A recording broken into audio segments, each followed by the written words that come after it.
we confess our disobedience.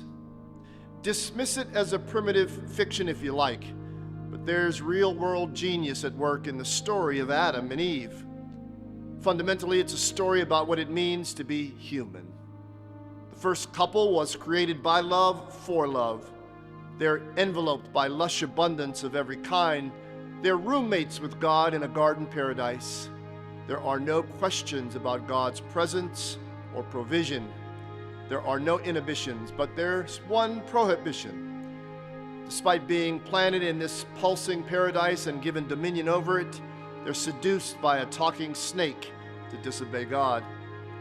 This story reveals what we must know about ourselves if we're going to become spiritually mature. That we who call God ultimate, trustworthy, and deserving of worship have a healthy appetite for disobedience to God.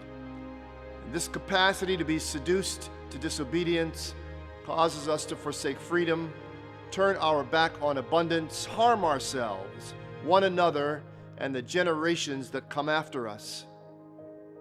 What the story reveals is our susceptibility to the temptation to play God. By the way, that's how the talking snake got them. He baited them with the words, "Eat the fruit, be like God." All disobedience to God at its core is a refusal to submit to God's words and ways. Somehow, despite mountains of evidence to the contrary, we have convinced ourselves that we know better than God. During this season of Lent, use the space, practices, and assurance that we are not condemned by God for our past disobedience to acknowledge and confess our penchant for disobedience to God.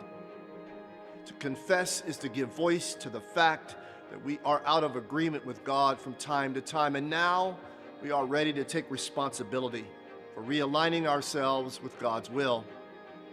After all, confession is good for the soul.